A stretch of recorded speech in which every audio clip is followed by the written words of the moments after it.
I just wanted to see before we, I mean, we can still bend a little bit more once it's installed to allow for anything different with the oil pan. It looks pretty good though. All right, guys, how you doing today? Welcome back to the channel. What we're doing right now is I feel James's truck needs a little bit of cleanup. We have been kind of frantically getting stuff done, trying to get it out. We got another truck on yesterday, leaf springs, and this job right here, in order to put James's together, I really want to have our setup put together and organized, and in somewhat kind of an orderly fashion. And right now, because what we do is worth taking the time and focusing on, you know what I mean? I mean, it really is. So what I'm getting at is this box right here is absolutely driving me just batshit crazy. I mean, and then this box is even worse. I mean, this one right here, I don't know what to think of this. I mean, we got bells and stuff on it. Sensors from I don't know how many decades of years ago. Tools are all thrown. I mean, really, what I really dread. It's a bummer we didn't bring the lift gate in, because I'd really love to. I'm about ready. I'm ready to. By having Mark's done, we got Mark's leaf springs cut off. We had to do that. I think Julie did some stuff with. Julie has that on her phone. We was out here. We covered the whole bay, and we did it one night, and torched him. It was a pain in the butt. Snowplow truck. Yeah, so that got done. But now what I'd like to do is be able to put all our tools up so that when I need to clearance or do, a lot of stuff going through my mind of what makes this job go through. And it's really nice when everything is put together and organized, like the nozzles. The nozzles is a whole other deal. I mean, this bench right here is absolutely, I'm thinking I'm clearing it. I'm clearing the whole damn bench and getting everything off and just start all over. Okay, take everything off, and what do we need? Whatever we need goes on the bench. Whatever we don't need, get the say bye-bye. I am going to spend some time doing that. That way, when we are putting parts on this truck, on James's engine, I'm not working around clutter. My mind is a million freaking places because we've got all this crap from jobs that are gone. They're gone. So let me, right? Which that's not even it. Yeah, granted, I could have cleaned that up and put it back in the back. But if we go back in the back, I've got stacks and stacks of years of that exact thing. And it's always been too busy. We got to hurry up, get another job, and then come on, we got to go. And so that's what we're going to try to do. I mean, I got all these look at all these turbos we got here. I mean, all these turbos are complete, ready to be shipped off. There is a complete rebuildable turbo in all of these boxes. VGT solenoids, unison rings, vanes, they have everything in them. Some of them might need, they should be rebuildable. I've actually put that up because that ain't been paid for yet, so actually it has, but it was put in for free. So,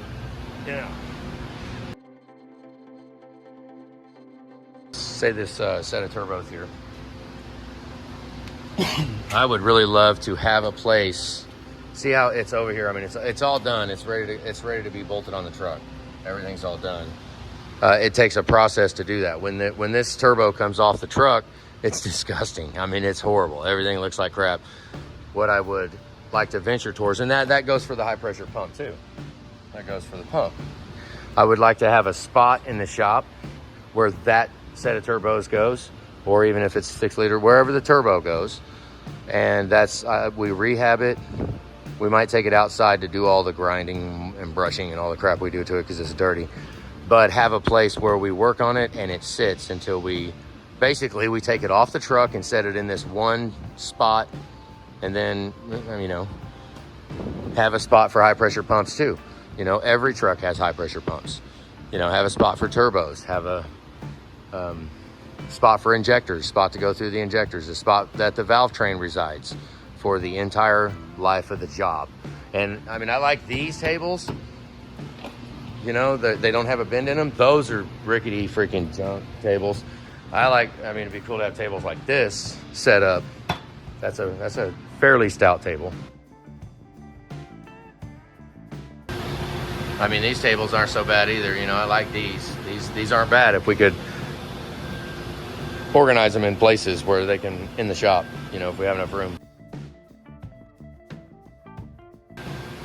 That's like the end all table right there. I mean, we could put my whole house on that thing and it'd probably be fine, you know. But this would have spots too for where everything goes, you know. And I really like how we just came up with this not very long ago, but covering the steel with moving blankets allows us to, one, have a comfy place to put it, right? I can set ceramic coated pistons right here. I can set a crankshaft right, an engine block, anything right here with finished machine surfaces almost anywhere, you know, like down, like finished surface down. Yeah, I don't ever do that, but we could, you know. But then, say you get it all dirty and it's all tore up, you can fold the tape. Look, I have 1, 2, 3, 4, 5, 6, 7. I got 8 different swap outs for to get a clean surface before we have to actually, and it's real quick to do. We just fold it over and then fold the other one over. Bam, there it is. You got a new fresh surface. It's pretty cool. It works out, you know. And then if say you want to weld or grind, you can just fold the damn thing over. There you go, you know. And you still got the steel, nice and easy, and it covers up everything. Say we put something down here and we want to grind, you know, we'd cover up all of our stuff, right? That's safe. Throw it over here to cover everything up. But now we have killed, when I flip this over like this and say this is where we want to do turbos at, right? We flip this thing over, everything that is up here, say that we took off the turbos, will be protected and covered, and then I can grind and make a massive amount of mess, but then I dedicate this layer. Remember I said I have 8 layers, right? 8 different resets on surfaces. I use one of those 8s that would be for his dirty turbo, right? And then I would change it. When I fold that right over, boom, now I don't have to worry about it. It's just trying to be more efficient. And I figure I'd show some of that, because some of you, like at home, if you do your own, you know, you could, maybe you get something from an idea like that and be able to make your project when you're doing it in your house as efficient as you can. Because I can't stand it when we just aimlessly kicking around, you know, basically spinning wheels, tires spinning in mud. You know, I like to make it as thought out, and the process is what I'm talking about. Yeah, you know what I mean? I was watched one of Tanner's videos. Tanner put a video up. It actually was pretty cool to watch it, to see how much work he put into it by captions and editing and then the actual research of the info that he had in the video. That was freaking cool. And I think he's gonna cause me to recheck all these valves, because I might have had a wrong number on it, because I think he was debating on whether or not just to put a full set of valves in it, and I don't know. So I'm gonna remeasure these just to double check. I mean, we got new guides in it, and I have already lapped them in, which would be a drag. But if that is the case, and say I missed it, I'm a couple tenths or thousandths off, maybe a thousandth off, or I don't know, maybe I couldn't see the thing I don't know. But I'm gonna double check. And if so, that'll be a drag. I mean, because we already have them all lapped in. See, they're already all lapped in and ready to go. So what that means is we have to relap them all in again. That'll be funny. But which, I mean, that's just nature of the beast for me if I messed up on the measuring. So we'll just check it out, see the specs that are on it, make sure. I mean, we did put one in because the bottom of the seat was pretty bad, and when I had to cut it, it dropped it about, what was the number? I don't remember what the number was. I think it almost hit 30 on that one, and so I put that in, and I think it's at 25 or 23 now, I think. So that was pretty cool.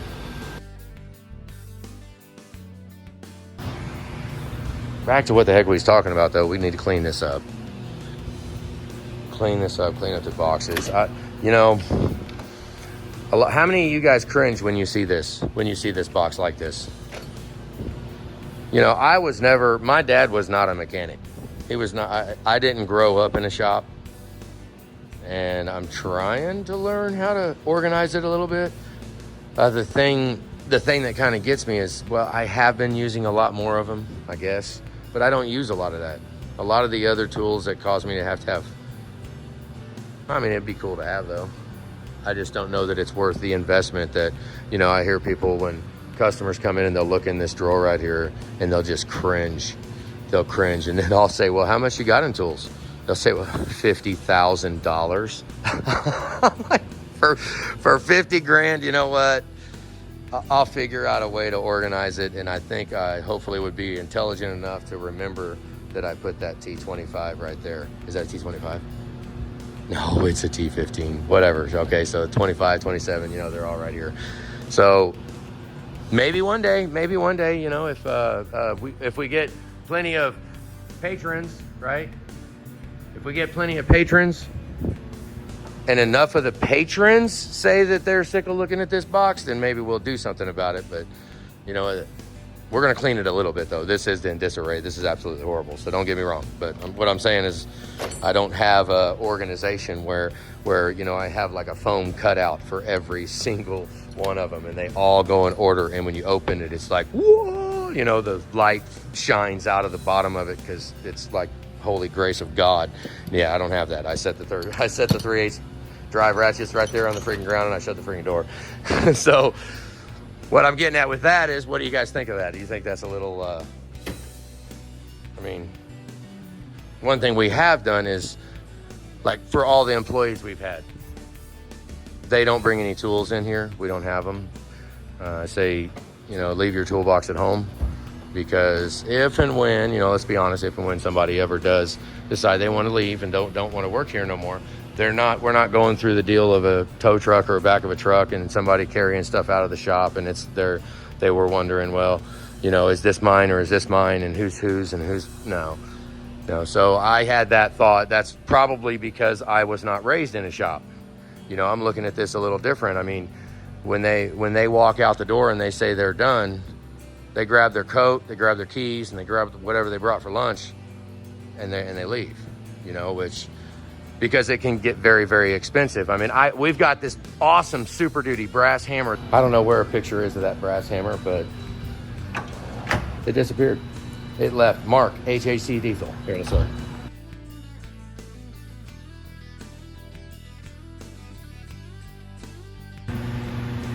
HAC diesel.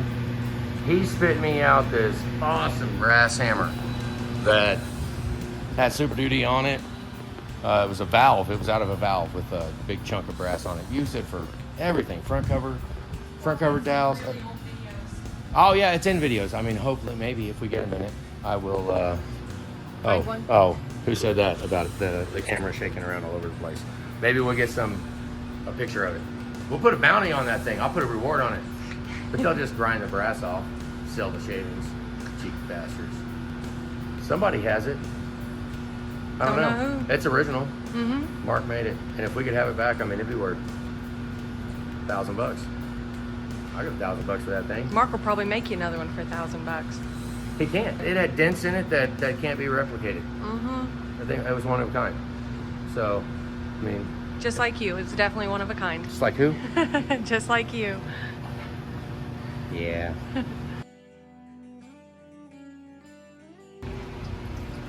Okay, a lot of these videos are we're trying to figure out, Julie's got hers that she's taking, and I've got mine that we're taking. I didn't have a phone for 3 weeks. It was weird. It was acting up, and it was crazy, and then I had to order it, and blah, blah, blah, you know, just like parts. Now we got phones. What do you think of is this quality?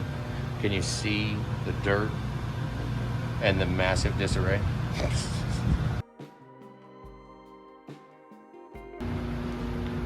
I guess what I'm getting at is today in we've got the video set up that we've been shooting this process, and I'm trying to catch all of the steps, right? All the like, heck, we gotta touch the end links. That's the last thing on this cart, I think, that needs to be used. I mean, I'm not sure. I think we're gonna reuse the EBP tube and the sensor. I think that thing's it'll be easy to change if something goes wrong, and they're cheap. So we'll probably go ahead and put it on. But I think what we need to do is bend a couple of them.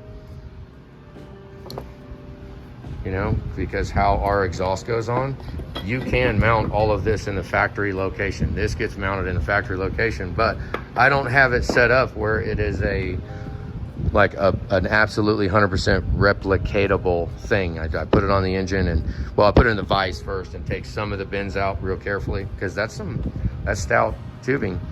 And I mean, it's doable by hand and a vise. It's doable. I mean, it would be nice to make something, go through the physical exertion of making one and putting a process together for it. But we kind of have bigger fish to fry, and we can make this work. You know, this can work, and it looks fine. The wire doesn't touch anything. It's right where it needs to be. Absolutely perfect. The thing that's a bummer about it is you cannot buy another hose, right? If that one, we just have to be careful with it. If we reuse this one, now I've just talked myself out of it, didn't I? How much is the EBP tube and adapter? 140? Oh my goodness. Okay, well, you can think about that. I mean, maybe we can leave that sucker on there, because we didn't have any indication anything was wrong with it. So for 140, but what I'm saying, maybe I'll bend a couple of them. What do you think? Do we have any tubes? Wasn't it cheaper? I thought it used to be real cheap. Really? Inflation. Everything's gone up. Everything. Everything? Everything. Say that again. Everything. Whoa, weird. What? Everything. Don't yell at me. Why is she yelling? She's getting mad at me about it.